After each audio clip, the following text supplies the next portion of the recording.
All right. So, after a bit of a hiatus, we're back. And this time, this episode is called Job Part 1, subtitle Wait, Job got set up? That's right. So, we're going to start off or kick off a 3-part series on the book of Job. It's going to be great. I had the good fortune of doing this book with some really great people a couple of months ago, and we literally read pretty much every single chapter of the whole book. And man, this book exploded for me, just did so much. So, thank you for checking this out. My name is John. I was trained as a pastor, and this is one of the ways I'm trying to do something good with that education. Now, I originally titled this The Misadventures of Job, Part 1, 2, and 3, and I decided to just change up the title, make the subtitle the interesting part.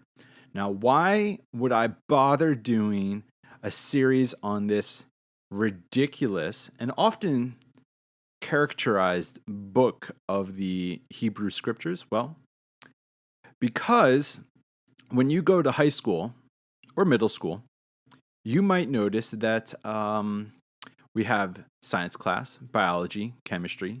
We have health. We have math, arithmetic, geometry, algebra, calculus, trig, right? You could take French or Spanish or German. It doesn't really matter. But if you notice, what we don't have is we don't have a class devoted to wisdom. And so it's important that, at least in the Hebrew Bible, we've definitely got a number of books that are considered the Ketuvim, which is Hebrew for the wisdom literature. And so what do we do with this? And does this ancient wisdom have something to say to us? And of course it does. But man, before or even during it saying stuff to you, it takes you on a ride. Now, you may know that Job is a character who had a lot of tragedy happen to him, and then he sits and talks with his friends, and his friends give him bad advice, and then God shows up and gives him everything that he lost back. Well, that is a massive oversight. It's a glossing over of a heck of a lot of really interesting things that happen in there. So let me give some background to Job, and then we're going to do the first 3 chapters.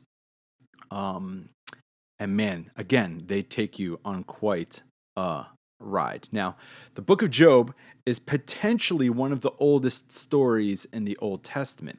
It stands on its own. It isn't quite referenced in other books.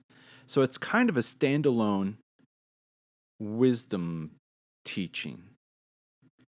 Does that make sense? And some people wonder if it actually happened. Some people wondered if it wasn't just a narrative that was like a fireside story that was told to help communicate wisdom and insights to the next generation growing up.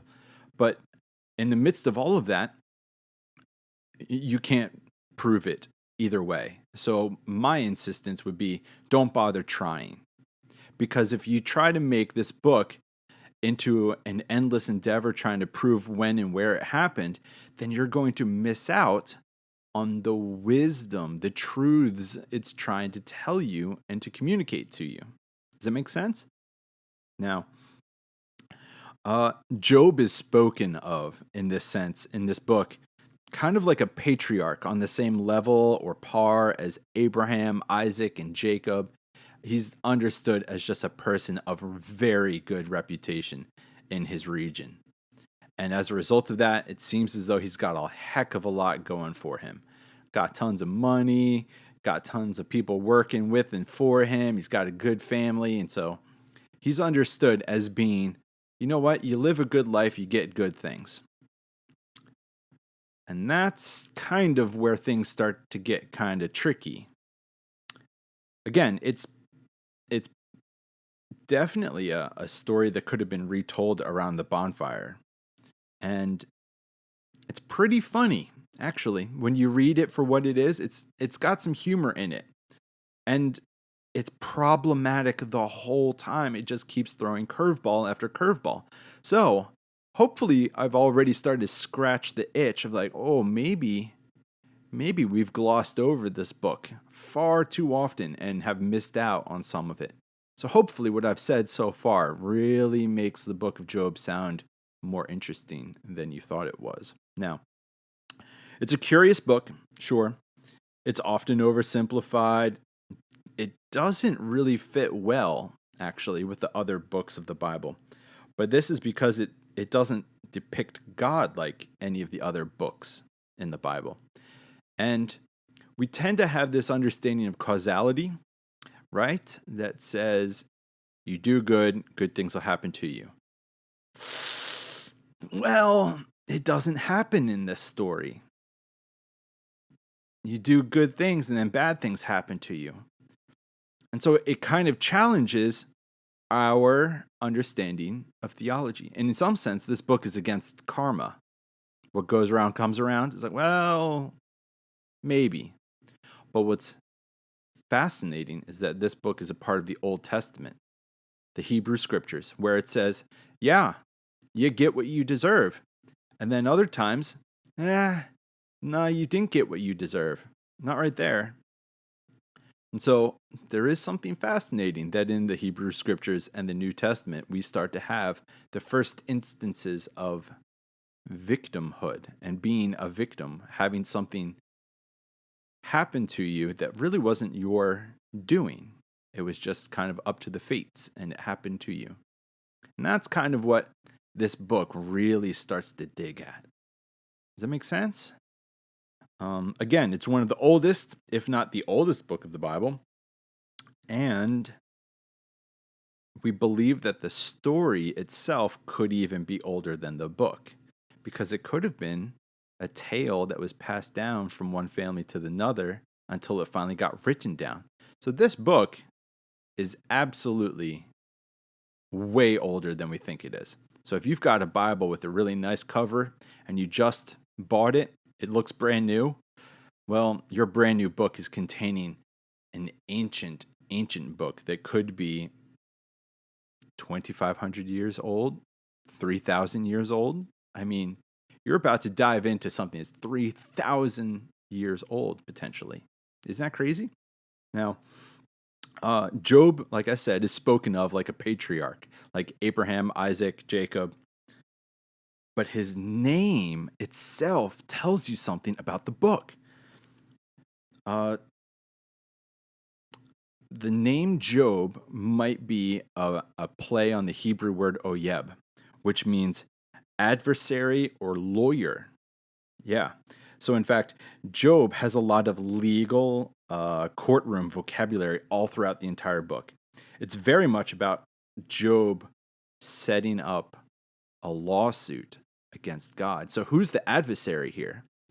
So if the name is really just adversarial lawyer, who is having the courtroom setting here? Is it Job is the lawyer against God, or does it seem like in this book, God has been the lawyer accusing back at Job?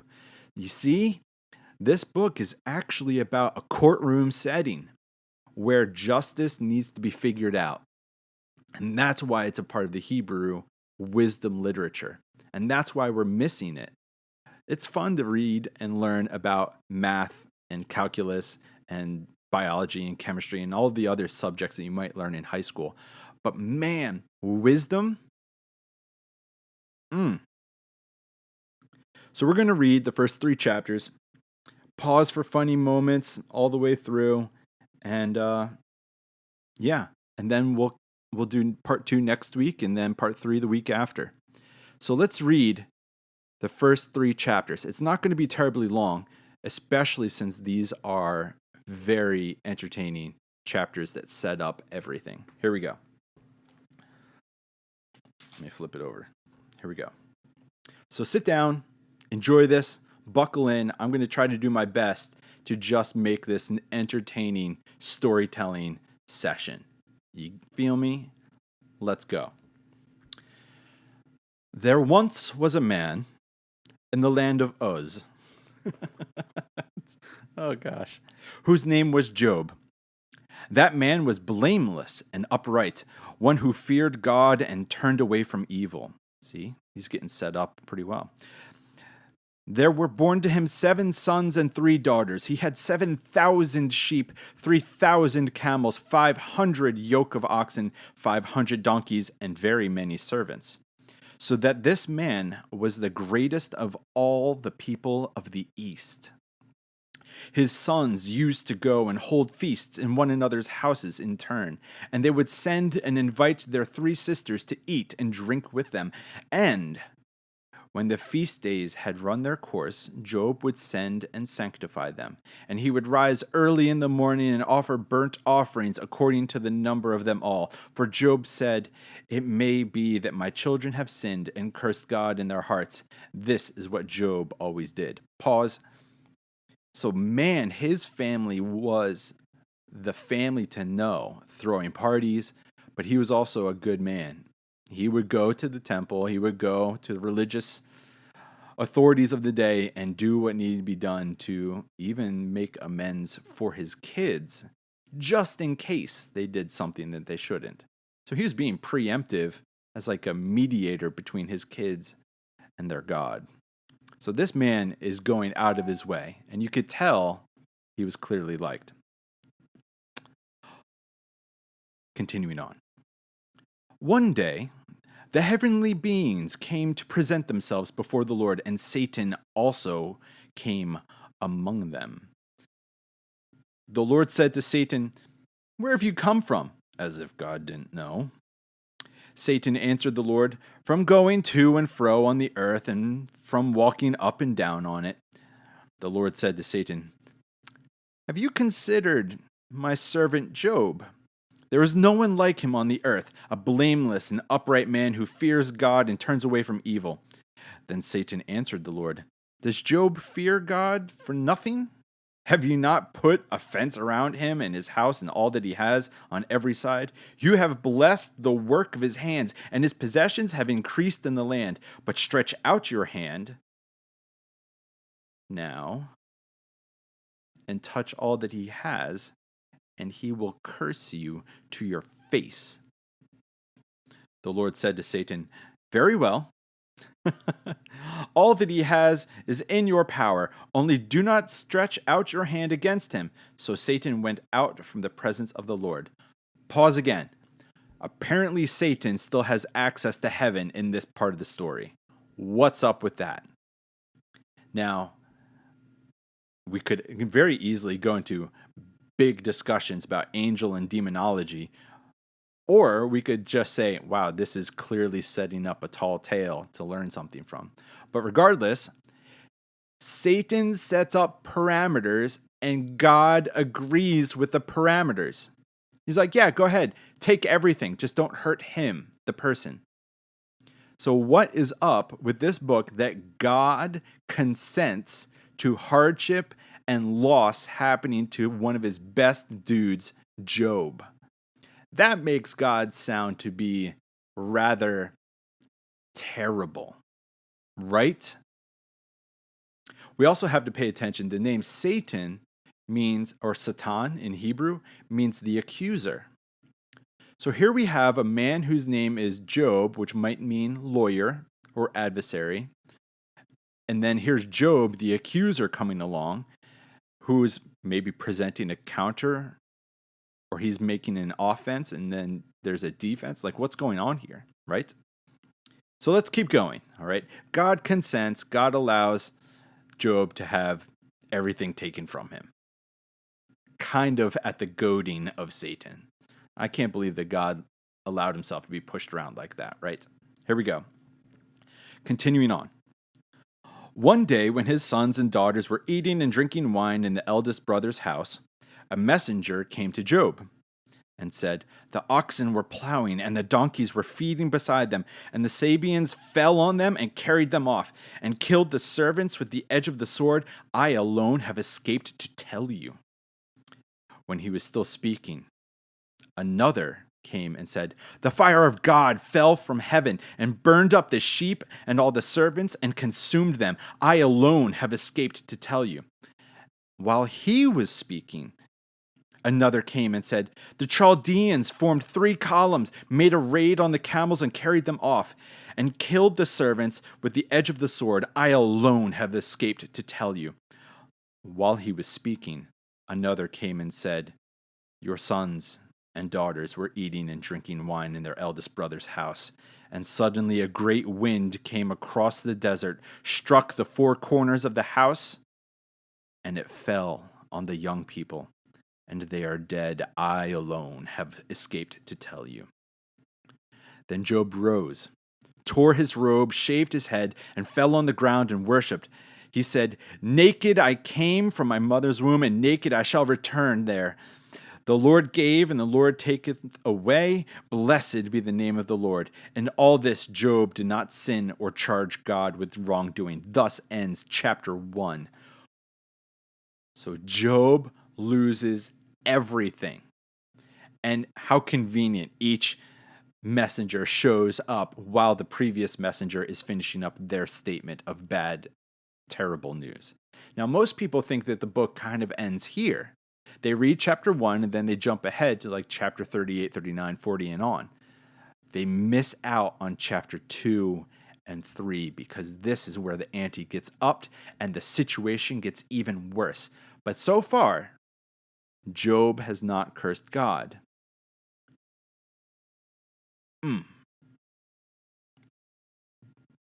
But the question is always, is he about to? Let's see. Chapter 2, you ready? We're going to do the first 3 chapters and then we'll wrap it up. Here we go. One day, the heavenly beings came to present themselves before the Lord. Oh, so it's back up in heaven now. Okay. And Satan also came among them to present himself before the Lord. The Lord said to Satan, "Where have you come from?" Satan answered, "From going to and fro on the earth and walking up and down on it." This sounds like the same thing that happened before in chapter 1. Am I right? The Lord said to Satan, "Have you considered my servant Job? There is no one like him on earth, a blameless and upright man who fears God and turns away from evil. He still persists in his integrity, although you incited me against him, to destroy him for no reason." Okay, so here God notices, okay, you goaded me, but I fell for it. Then Satan answered the Lord, "Skin for skin. All that people have, they will give to save their lives. But stretch out your hand now and touch his bone and his flesh, and he will curse you to your face." The Lord said to Satan, "Very well, he is in your power, only spare his life." So now Satan goaded God even more to relent on his parameters. He's like, okay, just leave his health up, fine. Now God's like, okay, yeah. Now you can take away his health. Just keep him alive. Don't kill him. What is up with this? It's not like they're playing poker with a man just trying to see whether or not he's going to snap, whether or not it's going to be too much for him to handle. They've already taken away all of the things that he had and all of his family. And now Satan and God agree, go ahead and take off his health. Jeez. So Satan went out from the presence of the Lord and inflicted loathsome sores on Job. From the sole of his foot to the crown of his head, Job took a potsherd with which to scrape himself and sat among the ashes. Then his wife said to him, "Do you still persist in your integrity? Curse God and die." Because, at least in her mindset, death is better than what Job's going through in this moment. But he said to her, "You speak as any foolish woman would speak. Shall we receive the good at the hand of God and not receive the bad?" In all this, Job did not sin with his lips. So with his words, he hasn't cursed God yet. But does that mean something on the inside's getting close? See what I mean? Now, when Job's 3 friends heard of all these troubles that had come upon him, each of them set out from his home.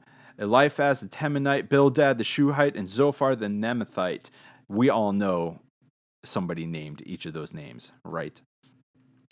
They met together to go and console and comfort him. When they saw him at a distance, they did not recognize him, and they raised their voices and wept aloud. They tore their robes and threw dust in the air upon their heads. They sat with him on the ground 7 days and 7 nights, and no one spoke a word to him, for they saw that his suffering was very great. Yes, this might be where the Jewish practice of sitting Sheva is, which means technically sitting. But when somebody's grieving, the best thing you can do is not speak to them or interpret the situation for them, but just sit with them in silence. And that's what they're doing here. So far, his friends are being commendable. All right, chapter 3, and then we're going to wrap it all up, all right? This is where things get bleak, dark. I don't know. Let's see here. After this is after a week of silence with his friends. After this, Job opened his mouth and cursed the day of his birth. Ooh, he hasn't verbally cursed God yet, but he's cursing the day of his birth. Job said, let's see if I can do this in a good voice. Job said, "Let the day perish in which I was born, and the night that said, a man child is conceived," a boy. "Let that day be darkness. May God not above not seek it, or light shine on it. Let gloom and darkness claim it. Let clouds settle upon it. Let the blackness of the day terrify it. That night, let thick darkness seize it. Let it not rejoice among the days of the year. Let it not come into the number of the months. Yes, let that night be barren. Let no joyful cry be heard in it. Let those curse it who curse the sea, those who are skilled to rouse up the Leviathan. Let the stars of its dawn be dark. Let it hope for light, but have none. May it not see the eyelids of the morning, because it did not shut the doors of my mother's womb and hide trouble from my eyes. Why did I not die at birth, come forth from the womb and expire? Why were the knees to receive me, or breasts for me to suck? Now that I would be lying down and quiet, I would not be asleep, and then I would be at rest, with kings and counselors of the earth who rebuild ruins for themselves, or with princes who have gold, who fill their houses with silver. Or why was I not buried like a stillborn child, like an infant that never sees the light? There the wicked cease from troubling, and there the weary are at rest. There the prisoners are at ease together. They did not hear the voice of the taskmaster. The small and the great are there, and the slaves are free from their masters. Why is light given to the one in misery, and life to the bitter in soul, who long for death, but it does not come, and dig for it more than for hidden treasures, who rejoice exceedingly and are glad when they find the grave? Why is light given to one who cannot see the way, whom God has fenced in? From my sighing comes like my bread, and my groanings are poured out like water. And this is where it gets the biggest part. Truly, the thing that I fear comes upon me, and what I dread befalls me. I am not at ease, nor am I quiet. I have no rest, but trouble comes. Thus ends chapter 3. What is going on? Now, Job, at this point, yes, that's all poetry. But man, this guy is saying some of the darkest poetry that should be in emo music today, right? And now, if you go back and you reread this for yourself, you will notice there's like references towards the days of creation. Let there not be any dawn. Let there only be night. Let there not be stars. Everything is darkness. And then he goes on to saying, why not just be dead, because those people have it better? But here's the thing. Granted, he did not curse God verbally out loud yet, but he does curse the day that God brought him into being. And then it's like poetry. He's like searching for death, because death would be better than whatever he's going through right now. So man, Job is in a dark place. All right. So let's just recap. The book of Job. is potentially one of the oldest books of the entire Bible. It is a beautiful wisdom treatise on justice and yes or no, do people get what they deserve? And if you don't get what you deserve, if you get hardship for all your good labor, is it okay to then just like curse the day of your own birth? And what's going on here? Apparently, God is okay getting bets from Satan, and Satan still has entrance into heaven. What is going on here? Well, it goes like this. So far, we just got the background story. This is like the foundation has been laid now for the rest of the book. Because from chapter 4 until about 37, 38, Job is just going to have conversations with his friends. And they're going to banter back and forth about all of the events that just happened here in chapters 1 through 3. Now, here's the thing. Job and his friends at this point know nothing about the fact that there was a wager made in heaven about whether or not Job would snap. So from their perspective, they see no good cause for it. And even if they were to find out that Satan and God made a wager, would that be sufficient reason for them to be like, oh, okay, this is good enough for why all the hardship happens to Job? Or would they actually be furious that God and Satan made a wager to make Job snap? Finally, the name Job, as we said before, could be oyeb, which might mean lawyer, adversary, advocate. I'm not sure about advocate. What is it?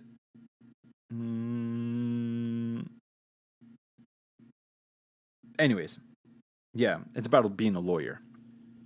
So he's going to, over the next 40 chapters or so, he's going to create his own lawsuit against God.